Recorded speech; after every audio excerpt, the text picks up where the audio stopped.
Hello friends, GK गुरु जी अड्डा पे आप सभी का स्वागत है। प्यारे साथियों, आज आपके लिए मॉडर्न हिस्ट्री की पहली मैराथन वीडियो आ रही है और दूसरी आपको कल मिल जाएगी। ठीक है, तो इसको देख लेंगे तो आप सभी का पूरा मॉडर्न हिस्ट्री का जो पोर्शन है वो बहुत अच्छे से कवर हो जाएगा। ठीक है, यूपी टेट 2026 हिस्ट्री पेपर 2 के लिए है आधुनिक भारत का इतिहास। इसको वन लाइनर फॉर्म में बहुत ही बेहतरीन नोट्स हमने तैयार किया है। यहाँ आपको यूरोपीय शक्तियों का आगमन मिलेगा, अंग्रेजी राज्य की स्थापना मिलेगी और कंपनी का जो विस्तार है वो मिलेगा। ठीक है, ये चैनल है आपका और आप लोग इसको सब्सक्राइब कर लीजिएगा वीडियो अच्छी लगे तो। चलिए, यूरोपीय शक्तियों का भारत में आगमन सबसे पहले यहाँ से चर्चा करते हैं।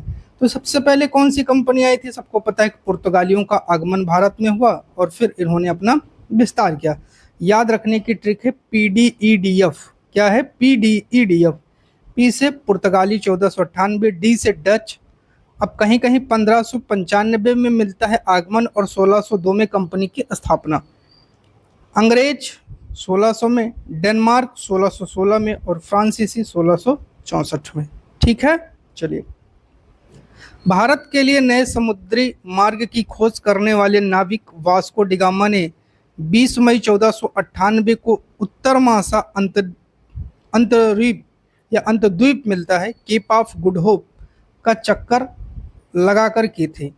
ये है मैप में अफ्रीका और ये है आपका भारत। इसी जो दक्षिण अफ्रीका है इसी के पास में है आपका केप ऑफ गुड होप। ठीक है, यहाँ से चलता है तो यहीं केरल पे आके रुकता है। वास्को डिगामा भारत के पश्चिमी तट पर स्थित बंदरगाह कालीकट पहुंचा। कालीकट कहाँ है? केरल में है, जहाँ के स्थानीय शासक जमोरिन ने उसका भव्य स्वागत किया। भाई, पता चला कोई विदेशी आया है। वास्को डिगामा की समुद्री यात्रा में एक गुजराती पथ प्रदर्शक नेविगेटर अब्दुल मजीद ने बहुत सहायता की। अब यहाँ से इसको यहाँ भारत आने के लिए जानकारी नहीं थी, तो यहीं पर उसकी मुलाकात अब्दुल मजीद से हुई और उसने आगे का पूरा मार्ग इसका दिखलाया। वास्को डिगामा द्वारा भारत से लाए गए मसालों में मुख्यतः काली मिर्च थी और यूरोपीय बाजार में बेचने पर यात्रा का व्यय निकालकर 60 गुना मुनाफा प्राप्त हुआ। उसने जितना आने जाने में खर्च किया वो सब निकालने के बाद उसको 60 गुना का लाभ मिलता है। भारत में प्रथम तथा जो प्रथम पुर्तगाली प्रथम यूरोपीय वायसराय बनकर आने वाला व्यक्ति है फ्रांसिस्को डी अल्मीडा। 1505 से 1509 तक था। फ्रांसिस्को डी अल्मीडा ने हिंद महासागर में पुर्तगाली वर्चस्व को स्थापित करने के लिए ब्लू वाटर पॉलिसी, शांत जल की नीति का प्रतिपादन किया। क्वेश्चन बनता है किसने? तो याद रखिएगा, फ्रांसिस्को डी अल्मीडा ने, जो पहला गवर्नर था पुर्तगालियों का। भारत में पुर्तगाली शक्ति का वास्तविक संस्थापक है जो दूसरा गवर्नर आया है अल्फांसो डी अल्बुकर्क 1509 से 1515 ईस्वी। अल्बुकर्क ने 1510 में बीजापुर के आदिल शाही सुल्तान से गोवा को जीता और पुर्तगाली राज्य में मिला लिया, जो उनकी सबसे बड़ी रणनीतिक विजय मानी जाती है। पुर्तगालियों ने भारत में अपनी पहली व्यापारिक कोठी 1503 में कोचीन में स्थापित की और दूसरी 1505 में कन्नौर में स्थापित की। तो यहाँ से भी क्वेश्चन बनता है और यहाँ से भी क्वेश्चन बनता है, यहाँ से भी क्वेश्चन बनता है। पुर्तगाली गवर्नर नेनो डी कुन्हा ने 1530 में पुर्तगाली मुख्यालय को कोचीन से बदलकर गोवा में स्थानांतरित किया। यह भी क्वेश्चन बनता है। पुर्तगालियों ने भारत को तंबाकू, आलू और लाल मिर्च की खेती से परिचित कराया तथा भारत में 1556 ईस्वी में प्रिंटिंग प्रेस की स्थापना गोवा में किया। तो जो प्रिंटिंग प्रेस पुर्तगालियों ने लगाया था वो कहाँ लगाया था? गोवा में। पुर्तगालियों द्वारा समुद्र में जहाज़ों को सुरक्षा देने के लिए वसूला जाने वाला जबरन कर कार्टेज अर्मेडा काफिला व्यवस्था या कार्टेज अर्मेडा सिस्टम कहलाता है। जो उनको टैक्स नहीं देता था उसके जहाज को लुटवा देते थे या तो फिर उसको सुरक्षा नहीं देते थे। कुछ महत्वपूर्ण वर्ष और संधियां याद करना है, जैसे 1498 में वास्को डिगामा कालीकट है, तो ये 3 में कोचीन में फैक्ट्री, 10 में अल्बुकर्क द्वारा बीजापुर से गोवा जीता गया और 30 में गोवा पुर्तगाली साम्राज्य की आधिकारिक राजधानी बनी। इसको भी याद कर लीजिएगा। दूसरी कंपनी थी डचों का आगमन। ये नीदरलैंड के थे तो इसलिए इनको नीदरलैंड्स की कंपनी भी कहा जाता है। भारत आने वाला पहला डच नागरिक कॉर्नेलियस डी हस्तान 1596 में जो सुमात्रा पहुंचा था। हॉलैंड की संसद द्वारा पारित प्रस्ताव में 1602 में वेरिंग दे ओस्टिंडीज कंपनी डच ईस्ट इंडिया कंपनी की स्थापना होती है। डचों ने भारत में अपनी पहली व्यापारी कोठी 1605 में मसूलीपट्टनम में स्थापित की। डचों द्वारा कोरोमंडल तट पर स्थित पुलिकट को अपना मुख्य केंद्र बनाया गया और यहाँ पर स्वर्ण सिक्के पैगोडा को ढाला गया। तो स्वर्ण सिक्के ढालने का काम किसने किया था? डचों ने किया था। डचों ने भारत में मसालों के साथ भारतीय सूती वस्त्रों के निर्यात को सर्वाधिक प्राथमिकता दी और वस्त्रों के निर्यात की मुख्य वस्तु बनाया। 1759 में प्रमुख बेदरा के युद्ध, बेदरा कहाँ है? बंगाल में है। अंग्रेजों ने डचों को पूरी तरीके से पराजित करके उनकी शक्ति को भारत में समाप्त कर दिया। अंग्रेजों का आगमन और उनके साथ जो कंपनी आई वो थी ईस्ट इंडिया कंपनी। दिसंबर 1600 में महारानी एलिजाबेथ प्रथम ने ईस्ट इंडिया कंपनी को पूर्व के साथ व्यापार करने के लिए 15 वर्षों का अधिकार पत्र दिया। कंपनी का पहला प्रतिनिधि बनकर 1608 में कैप्टन हॉकिंस इंग्लैंड के राजा जेम्स प्रथम का पत्र लेकर मुगल सम्राट जहांगीर के दरबार में पहुंचा था। कैप्टन हॉकिंस हेक्टर नामक जहाज से सूरत आया था। ये भी पूछा जाता है और कहाँ आया था? सूरत आया था। उसने जहांगीर से फारसी भाषा में बात की, जिससे प्रभावित होकर जहांगीर ने 400 का मनसब, इंग्लिश खान अथवा कहीं कहीं फिरंगी खान की भी उपाधि मिलती है, याद रखिएगा। फारसी मुगलों की राजकीय भाषा थी। अंग्रेजों ने अपना पहला जो अस्थायी फैक्ट्री 1611 में मसूलीपट्टनम में और पहली स्थायी फैक्ट्री 1613 में सूरत में स्थापित किया। दोनों याद रखिएगा, दोनों बहुत इंपॉर्टेंट है। 1615 में सम्राट जेम्स प्रथम के दूत के रूप में टॉमस रो जहांगीर के दरबार में आया। साम्राज्य के सभी भागों में व्यापारिक कोठियां खोलने का फरमान प्राप्त किया। 1632 में गोलकुंडा के सुल्तान के द्वारा अंग्रेजों को एक सुनहरा फरमान दिया गया, जिसके तहत 500 पैगोडा वार्षिक कर के बदले सुल्तान के बंदरगाहों पर निःशुल्क व्यापार करने की अनुमति मिल गई। फ्रांसीसियों की बात करेंगे। फ्रांस के सम्राट लुई 14वें के मंत्री कोलबर्ट, लुई 14वां था, याद रखिएगा, ठीक है। 14 को रोमन में इस तरह लिखा जाता है तो कभी कभी ये लिख देता है। 1664 में company the Indus oriental French east India Company की स्थापना हुई। फ्रांसीसियों ने भारत में अपनी पहली फैक्ट्री 1668 में फ्रैंको कैरो द्वारा सूरत में स्थापित किया गया। 1673 में फ्रैंको मार्टिन ने वलीकोंडपुरम के सूबेदार से एक छोटा सा गांव प्राप्त कर पांडिचेरी की नींव रखी, जो फ्रांसीसियों का मुख्य गढ़ बना। ये भी आपको याद रखना है। भारत में फ्रांसीसी साम्राज्य विस्तार एवं राजनीतिक प्रभाव स्थापित करने का वास्तविक सूत्रपात गवर्नर डुप्ले के समय हुआ, जिसने प्रथम बार भारतीय राजाओं के आंतरिक मामले में हस्तक्षेप की नीति अपनाई थी। ये लाइन से कई बार क्वेश्चन बना है। अब बात करेंगे अंग्रेजी राज्य की स्थापना, प्रमुख नगरों की स्थापना एवं किले। मद्रास की स्थापना फ्रांसिस ने 1639 में किया। चंद्रगिरी के राजा से पट्टे पर लिया और यहाँ फोर्ट सेंट जॉर्ज किला बनवाया। बम्बई गेराल्ड एंगियर ने 1669 में पुर्तगालियों ने राजकुमारी कैथरीन का विवाह ब्रिटेन के चार्ल्स द्वितीय से होने पर दहेज में दे दिया था। कलकत्ता जॉब चार्नॉक ने 1690 में सूतानदी, कालीकता और गोविंदपुर को मिलाकर यहाँ पर एक फोर्ट विलियम, ये फोर्ट है, मिसटाइप हुआ है, फोर्ट लिख लीजिएगा, फोर्ट विलियम बनाया था। फोर्ट सेंट डेविड अंग्रेज ईस्ट इंडिया कंपनी मद्रास के निकट कुडलोर में एक प्रमुख ब्रिटिश किला बनाया था। कर्नाटक युद्ध की बात करेंगे। आंग्ल फ्रेंच कार्नेटिक वार, इसे आंग्ल फ्रांसीसी युद्ध कहते हैं या कर्नाटक वार कहते हैं। कितने हुए थे? 3, पहला, दूसरा, तीसरा, सब पढ़ेंगे। पहला 1764 से 46 से 48, डेट बहुत इंपॉर्टेंट है, सबकी याद रखना। यह युद्ध यूरोप के ऑस्ट्रिया के उत्तराधिकार का विस्तार था, जो 1748 में एल ला सेपेल की संधि से समाप्त हुआ। संधि भी याद रखना है। इस युद्ध के दौरान सेंट टोमे का युद्ध लड़ा गया। कौन सा युद्ध लड़ा गया? सेंट टोमे का युद्ध। द्वितीय कर्नाटक युद्ध 1749 से 1754 के बीच चला। यह हैदराबाद और कर्नाटक के आंतरिक उत्तराधिकार विवाद को लेकर हुआ है, जिसमें डुप्ले की हार हुई और 1754 की पांडिचेरी की संधि पर यह समाप्त हो जाता है। तो कौन सी संधि होती है, याद रखिएगा। पहले में इल्ला सेपेल की संधि, दूसरे में पौंडीचेरी की संधि। तीसरा 1758 से 1763, यह यूरोप के सप्तवर्षीय युद्ध का हिस्सा था। पूछा जाता है कहाँ, किस कारण शुरू हुआ, यह भी याद रखिएगा। पहला ऑस्ट्रेलिया से, दूसरा हैदराबाद कर्नाटक का उत्तराधिकार, तीसरा सप्तवर्षीय युद्ध।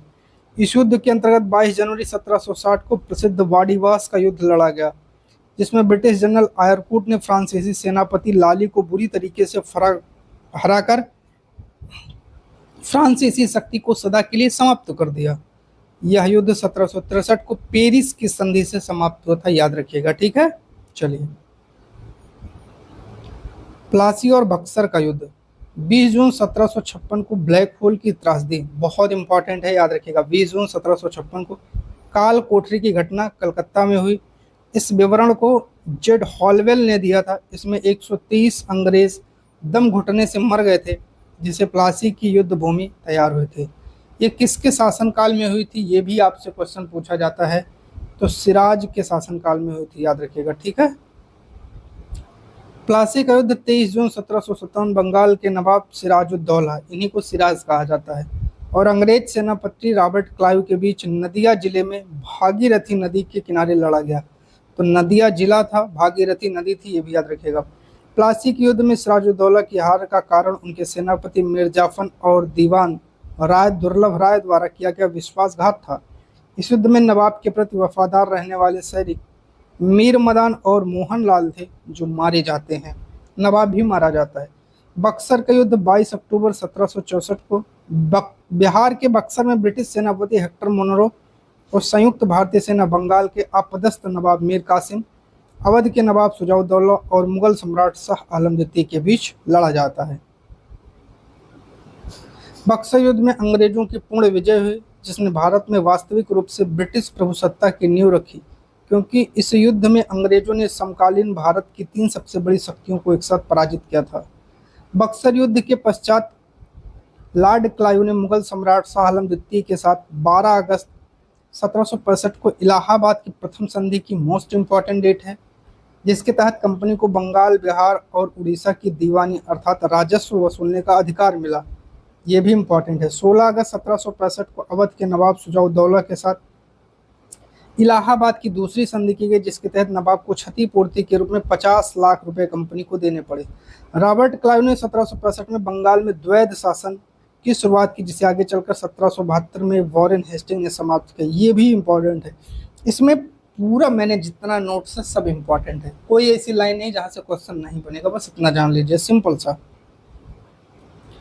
भारत में कंपनी राज्य का विस्तार एवं गवर्नर जनरल, प्रमुख भू राजस्व व्यवस्थाएं, तो ये भी आपको याद रखना है। बात करेंगे स्थायी बंदोबस्त 1793 में लॉर्ड कॉर्नवालिस जहांसोर, बंगाल, बिहार, उड़ीसा, बनारस तक के क्षेत्रों पर लागू था। भूमि का स्वामी जमींदार होगा। सरकार का हिस्सा 11 में से 10 भाग, जमींदार का 1 भाग, इसे सूर्यास्त कानून इसी से संबंधित था। रैयतवाड़ी व्यवस्था 1820 में Thomas Munro, captain Read, Madras, Bombay, Assam के क्षेत्र में लागू थी। भूमि का स्वामी सीधे किसान अर्थात रैयत को माना गया। अब पूछा जाता है रैयत कौन था, किसान था। लगान की दर अत्यधिक उच्च थी, लगभग 50 से 60%। महालवाड़ी व्यवस्था 1822 में आई। हॉल्ट, मैकेंजी और मार्टिन बर्ड ने शुरू की। उत्तर प्रदेश, पंजाब, मध्य प्रांत। अब आपसे यहाँ से क्वेश्चन बनेगा उत्तर प्रदेश में कौन सी व्यवस्था थी, तो महालवाड़ी थी, याद रखिएगा। कर का निर्धारण का इकाई जो है गांव या पूरा का पूरा महाल को ही गांव कहते हैं, और ग्राम प्रधान कर एकत्र कर कंपनी को देता था, ये भी आपको याद रखना है। कुछ प्रमुख क्षेत्रीय युद्ध एवं संधियों, जैसे प्रथम आंग्ल मैसूर युद्ध 1767 से 69, हैदर अली ने अंग्रेजों को पराजित किया, और इस युद्ध में मद्रास की संधि 1769 में, सब इंपॉर्टेंट है, याद करिएगा। द्वितीय आंग्ल मैसूर युद्ध 1780 से 84, युद्ध के दौरान 1782 में हैदर अली की मृत्यु हुई, जिसके बाद उसके पुत्र टीपू सुल्तान ने कमान संभाली, और यह युद्ध मंगलौर की संधि 1784 से समाप्त हुआ। तृतीय आंग्ल मैसूर युद्ध 1790 से 92 कॉर्नवालिस के समय लड़ा गया। टीपू की हार हुई और उसने अपनी आधी रियासत श्रीरंगपट्टम की संधि 1792 के तहत गंवानी पड़ी। चतुर्थ आंग्ल मैसूर युद्ध 1799 लॉर्ड बेलेजली के समय हुई। टीपू सुल्तान ने श्रीरंगपट्टम के दुर्ग की रक्षा करते हुए वीर गति को प्राप्त हुआ, साथ ही मैसूर पर ब्रिटिश नियंत्रण स्थापित हो गया। प्रथम आंग्ल मराठा युद्ध 1775 से 82। इस युद्ध में 1782 में प्रसिद्ध सालाबाई की संधि से समाप्त हुआ, जिसे अगले 20 वर्षों के लिए दोनों पक्षों में शांति बनी रही। दूसरा आंग्ल मराठा युद्ध 1803 से 5। बाजीराव द्वितीय द्वारा अंग्रेजों के साथ 1802 में बेसीन या बसीन की संधि भी कहते हैं, ठीक है, जो इसका प्रमुख कारण बना। तृतीय आंग्ल मराठा युद्ध 1817 से 18। लॉर्ड हेस्टिंग के समय मराठा संघ को पूरी तरीके से नष्ट कर दिया गया, पेशवा के पद को समाप्त कर दिया गया और बाजीराव द्वितीय को कानपुर के बिठौर पेंशन देकर के भेज दिया गया। आंग्ल नेपाल युद्ध 1814 से 16 लॉर्ड हेस्टिंग के काल में हुआ। 1816 में प्रसिद्ध सुगौली की संधि से समाप्त हुआ। इसके तहत गोरखों ने गढ़वाल और कुमाऊं के क्षेत्र में जो क्षेत्र थे वो अंग्रेजों को सौंप दिए। प्रथम आंग्ल सिख युद्ध 1845 से 46 लॉर्ड हार्डिंग के समय लड़ा गया। लाहौर की संधि 1846 में यह समाप्त हुआ। तृतीय आंग्ल सिख युद्ध 1848 से 49 लॉर्ड डलहौजी के काल में चिलियावाला और गुजरात तोपों का युद्ध इसे कहते हैं के बाद 1849 ईस्वी में पंजाब का पूर्ण रूप से ब्रिटिश साम्राज्य में विलय हुआ और प्रसिद्ध कोहिनूर हीरा महारानी विक्टोरिया को भेज दिया गया। ब्रिटिश नीतियां और प्रशासनिक सुधार। लॉर्ड वेलेजली की सहायक संधि थी। इसके तहत भारतीय राजाओं को अपने खर्चे पर ब्रिटिश सेना रखनी पड़ती थी। अपने दरबार में एक ब्रिटिश रेजिडेंट नियुक्त करना होता था। क्रमवार इन्हें याद करना है, जैसे हैदराबाद 98, मैसूर 99, तंजौर 99, अवध 1801। पेशवा बाजीराव द्वितीय ने 1802 में सहायक संधि को स्वीकार किया था। डलहौजी का व्यापक सिद्धांत डॉक्ट्रिन ऑफ लैप्स। इसके तहत जिन भारतीय शासकों का कोई वैध पुरुष उत्तराधिकारी नहीं था, उन्हें पुत्र गोद लेने की अनुमति नहीं थी। उनका राज्य ब्रिटिश साम्राज्य में मिला लिया जाता था। इसमें सतारा 48, जैतपुर संभल 49, बघाट 50, उदयपुर 52, झांसी 53 और नागपुर 54 था। अवध का विलय 56 में लॉर्ड डलहौजी ने कुशासन का आरोप लगाकर आउट्रम की रिपोर्ट के आधार पर ब्रिटिश साम्राज्य में मिला लिया। तब अवध का नवाब वाजिद अली शाह था, याद रखिएगा। न्यायिक सुधार की बात करें, वॉरेन हेस्टिंग ने प्रत्येक जिले में एक दीवानी और फौजदारी अदालत की स्थापना की। कॉर्नवालिस ने शक्तियों के पृथक्करण के सिद्धांत को आधारित किया, जिसे कॉर्नवालिस कोड कहते हैं, 1793 में लागू और भारत में सिविल सेवा एवं पुलिस सेवा का जनक भी कहा जाता है कॉर्नवालिस को। शिक्षा नीति में 1835 में लॉर्ड विलियम बेंटिंग के काल में मैकाले के मिनट के आधार पर अंग्रेजी मिनट नहीं मैकाले की रिपोर्ट होगा यहाँ शिक्षा का माध्यम अंग्रेजी को बनाया गया और 1854 में डलहौजी के समय उड डिस्पैच को भारतीय शिक्षा का मैग्ना कार्टा कहा जाता है। ये भी इम्पोर्टेंट है। डाक रेल एवं टेलीग्राफ। लॉर्ड डलहौजी के काल में भारत में पहली रेलगाड़ी 1600 अप्रैल से 1853 बम्बई से ठाणे के बीच 34 किलोमीटर के बीच चलाई गई और 1853 में पहली टेलीग्राफ लाइन कलकत्ता से आगरा के बीच शुरू हुई और 1854 में एक नया पोस्ट ऑफिस एक्ट पारित कर भारत में पहली बार डाक टिकट जारी किया गया था। ये भी आपको याद रखना है। प्रमुख संवैधानिक अधिनियम रेगुलेटिंग एक्ट 1773। इसके तहत बंगाल के गवर्नर को बंगाल का गवर्नर जनरल नाम दिया गया और पहले गवर्नर जनरल वॉरेन हेस्टिंग थे और 1774 में कलकत्ता में एक सर्वोच्च न्यायालय की स्थापना हुई जिसके मुख्य न्यायाधीश सर एलिजा इम्पे थे। 1784 में पिट्स इंडिया एक्ट है। इसके द्वारा कंपनी ने व्यापारिक और राजनीतिक कार्यों को अलग किया और राजनीतिक मामलों के नियंत्रण के लिए ब्रिटिश में 6 सदस्यीय बोर्ड ऑफ कंट्रोल नियंत्रण बोर्ड की स्थापना होती है। चार्टर अधिनियम 1813। इसके द्वारा ईसाई मिशनरियों को भारत में धर्म प्रचार की अनुमति मिली। भारतीय शिक्षा पर प्रतिवर्ष 1 लाख रुपए खर्च करने का प्रावधान किया गया। इस एक्ट के द्वारा कंपनी के भारत के साथ व्यापारिक एकाधिकार को समाप्त कर दिया गया, लेकिन चाय और चीन के साथ एकाधिकार बना रहा। 18 चार्टर 33। इसके द्वारा बंगाल के गवर्नर जनरल को भारत का गवर्नर जनरल बना दिया गया और प्रथम भारत का governor general lord William Bentinck बना। इस एक्ट के द्वारा कंपनी के चाय और चीन के साथ व्यापारिक अधिकार को पूर्णतः समाप्त कर उसे प्रशासनिक निकाय बना दिया गया।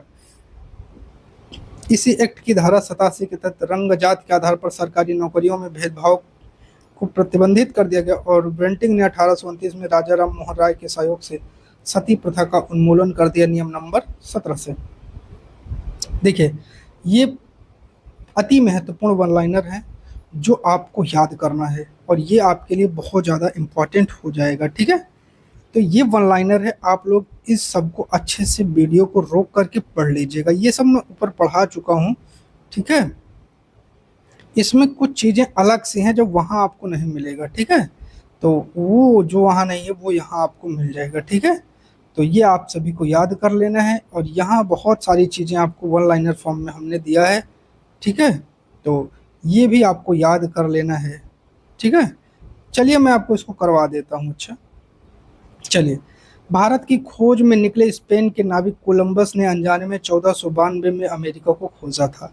पुर्तगालियों ने गोथिक स्थापत्य कला की शुरुआत भारत में की। मुगल सम्राट जहांगीर के काल में अंग्रेजों ने अपनी पहली कोठी सूरत में स्थापित की।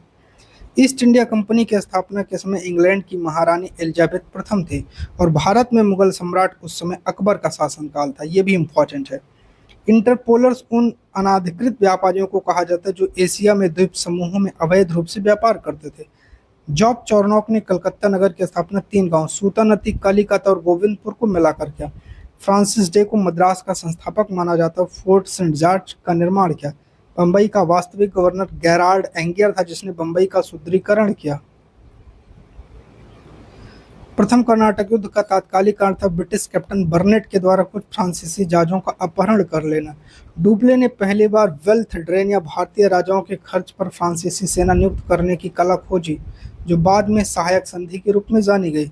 बाड़ीवास 1760 में ब्रिटिश सेना का नेतृत्व आयरकूट ने और फ्रांसीसी सेना का नेतृत्व काउंट डिलाली ने किया था।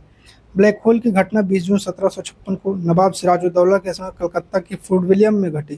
प्लासी के युद्ध के समय मुगल बादशाह अलाउद्दीन आलमगीर द्वितीय था। प्लासी के युद्ध में क्लाइव की सेना में मात्र 950 यूरोपीय और 2100 भारतीय सैनिक थे। इसे कूटनीति की विजय कहा जाता है। मीर कासिम ने अपनी राजधानी मुर्शिदाबाद से बदलकर बिहार के मुंगेर में स्थानांतरित किया ताकि अंग्रेजों के हस्तक्षेप से दूर रहें। बक्सर के युद्ध 1764 के समय बंगाल का गवर्नर वेंसीटार्ड था और मीर जाफर को पुनः नवाब बनाया गया। इलाहाबाद की प्रथम संधि 12 अगस्त 1765 के तहत शाह आलम द्वितीय को 26 लाख रुपए पेंशन देना तय हुआ।